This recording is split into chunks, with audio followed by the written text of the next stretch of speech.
Assalamualaikum warahmatullahi wabarakatuh. Perkenalkan, nama saya Putri Indah Bestari, absen 6 dari kelompok belajar 1. Jadi di sini saya akan menjelaskan tentang lapisan udara. Struktur bumi adalah susunan atau lapisan pembentuk bumi terdiri dari banyak jenis material. Struktur lapisan bumi yaitu ada kerak bumi, mantel, inti bumi, dan struktur lapisan bumi berdasar susunan kimianya yaitu ada atmosfer, hidrosfer, litosfer, dan biosfer. Kerak bumi terluar yang terbagi menjadi dua kategori yaitu kerak samudra dan benua. Kerak samudra ketebalannya yaitu 5-10 km, sedangkan kerak benua ketebalannya sekitar 20-70 km. Yang kedua yaitu ada mantel. Selubung bumi atau yang biasa disebut mantel bumi ini merupakan lapisan yang menyelubungi inti bumi dan merupakan bagian terbesar dari bagian bumi sekitar 83,2% dari volume dan 67,8% dari keseluruhan bumi. Yang ketiga yaitu ada inti bumi. Terletak di kedalaman 2.900 km dari dasar kerak bumi sampai ke pusat bumi. Selanjutnya yaitu ada atmosfer. Lapisan udara yang membungkus planet dengan ketebalan 650 km dan disusun dari 78% nitrogen, 21% oksigen. Atmosfer juga dibagi menjadi 5 yaitu troposfer, stratosfer, mesosfer, termosfer, dan eksosfer. Yang kedua yaitu ada hidrosfer. Seperti namanya, hidrosfer merujuk pada lapisan air yang berada di permukaan bumi, meliputi samudra, laut, danau, sungai, dan air tanah. Dan yang terakhir yaitu litosfer.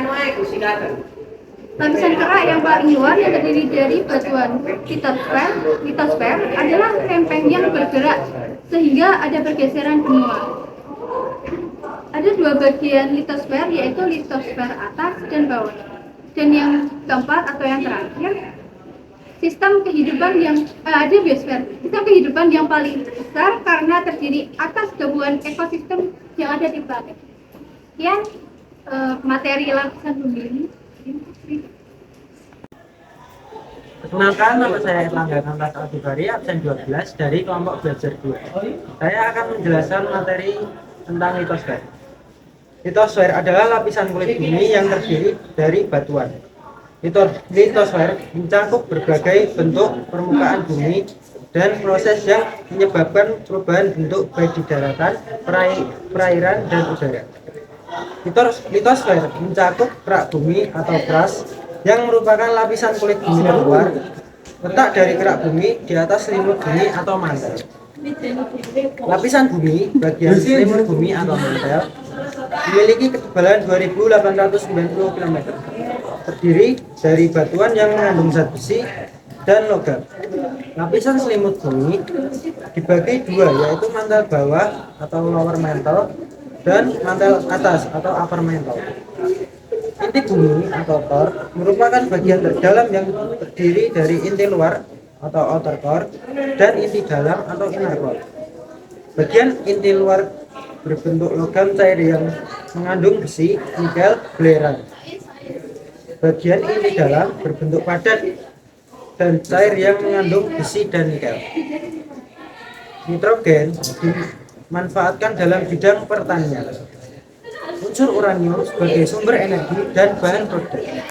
Mineral, emas, perak, intan digunakan sebagai perhiasan. Sekian dari saya, terima kasih. Perkenalkan, nama saya Jessica Kayonadika, nomor absen 18 dari kelompok belajar 3. Di sini, saya ingin menyampaikan materi tentang jenis batuan pembentuk kulit. Yang pertama, ada batuan kebun.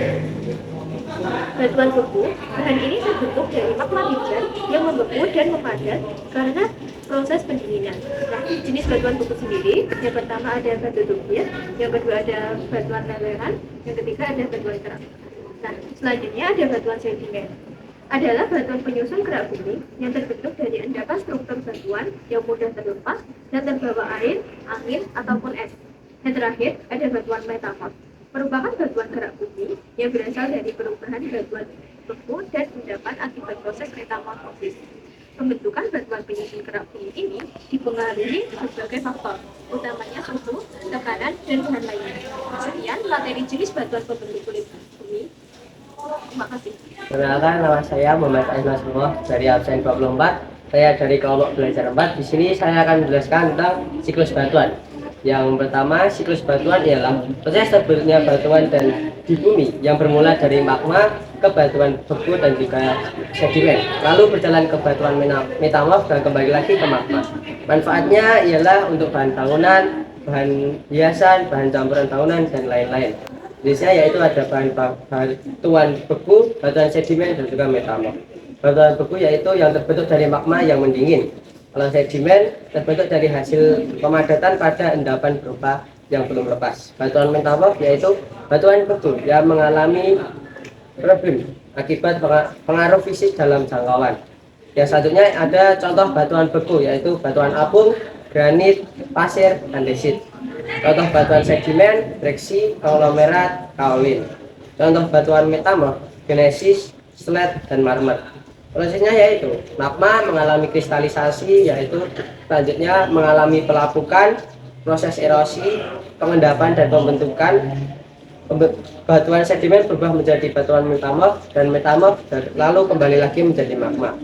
Batuan mengalami siklus karena suhu yang ekstrim, cuaca ekstrim, tekanan tinggi, dan juga faktor air.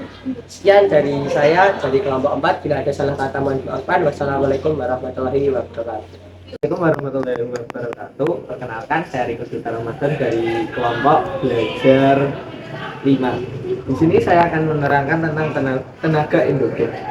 Tenaga endogen adalah tenaga yang berasal dari dalam bumi, yaitu tektonisme, vulkanisme, dan gempa bumi.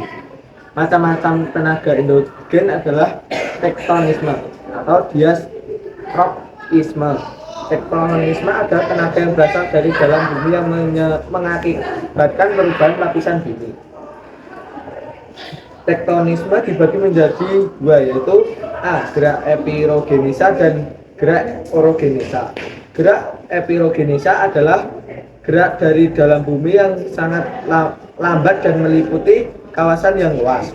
Gerak orogenesa adalah gerakan dari dalam bumi yang relatif cepat dan jangkauan daerahnya tergolong sempit. Kedua, vulkanisme. Vulkanisme adalah semua gejala yang berkaitan dengan pelepasan magma dari dalam bumi ke permukaan bumi melalui celah, rekahan, atau ventilasi bumi. Penyusupan magma ke dalam litosfer dibedakan menjadi dua, yaitu intrusi magma. Intrusi magma adalah peristiwa menyusupnya magma di antara lapisan batuan tetapi tidak mencapai permukaan bumi. Intrusi magma dibedakan sebagai berikut. Intrusi datar. Magma menyusup di antara dua lapisan batuan, mendatari dan paralel dengan lapisan batuan tersebut. Lakolit. Magma yang menerobos di antara dua lapisan bumi paling atas. Bentuknya seperti lensa tembung atau kue serabi.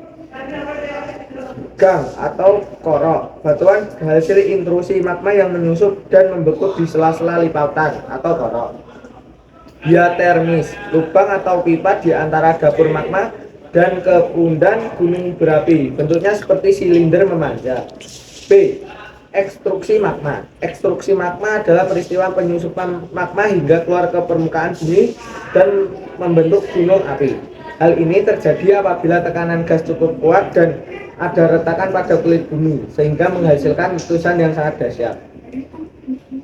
Gempa bumi atau seisme. Gempa bumi adalah getaran yang terjadi di permukaan bumi akibat pelepasan energi dari dalam secara tiba-tiba yang menciptakan gelombang seismik.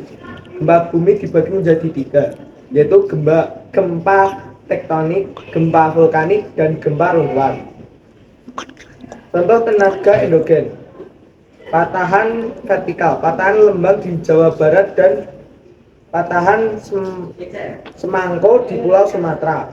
Patahan horizontal, patahan-patahan yang terjadi di bagian selatan Sumatera. Pulau vulkanis, Pulau Komodo di Flores, Nusa Tenggara Timur. Gunung api yang dapat meletus waktu-waktu yaitu Gunung Krakatau. Gunung api berbentuk kawah yaitu Gunung Lamongan.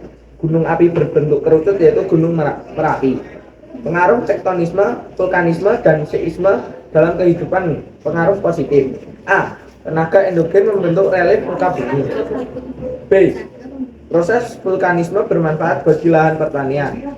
T. Bentukan hasil tenaga endogen dapat dijadikan daerah resapan air atau tangkapan hujan dan bermanfaat bagi irigasi.